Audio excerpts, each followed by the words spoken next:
Hello guys, welcome to my channel. This is Nitin Pawar. In my last video, we have discussed the basics of what is Azure Databricks, what is Spark clusters.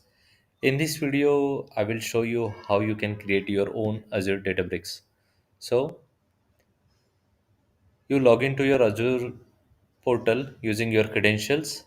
Once you log into it, search Azure Databricks, click on it. You can see that create Azure Databricks is available from here, or from here you can create your Azure Databricks. Click over there, provide your subscription, provide your resource group. If you don't have resource group created, create the one. Then provide the workspace name. So I'll provide then test TSTUS.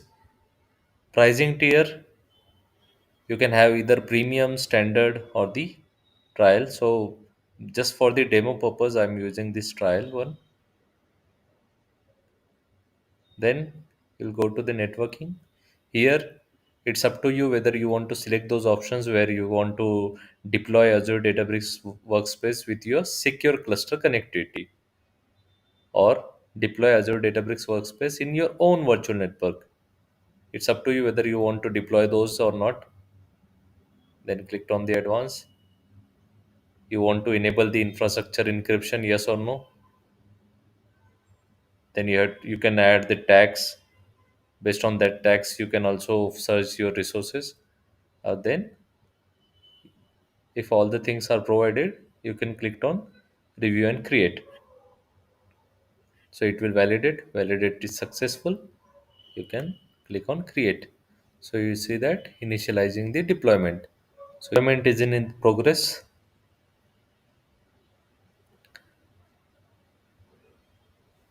It will take time to deploy the process. So once the deployment is complete, I will again come back and show you. Now you can see that deployment is complete and we can go to that resource. Click on it.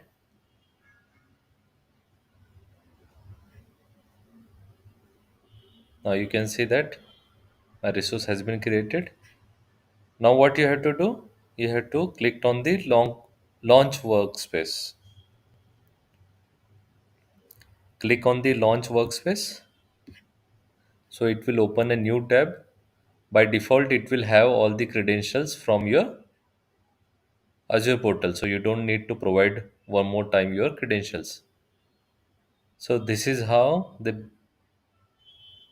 when you log into your Databricks for the first time, this is how it will look. It will ask you getting started, set up your workspace, import data, invite your team. So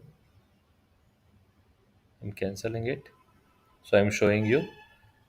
And under Databricks, there are three options available for you. You can either select the workspace for machine learning, SQL, or data science and engineering. Over here, you can see that create option is there.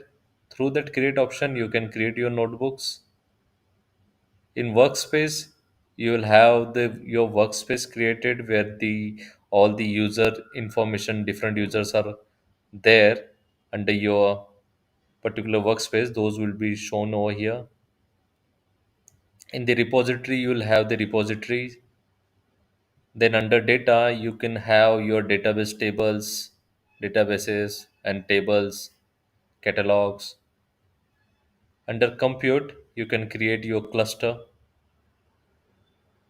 And then workflows, you can create your job and you can monitor those job runs. You can create your workflows also.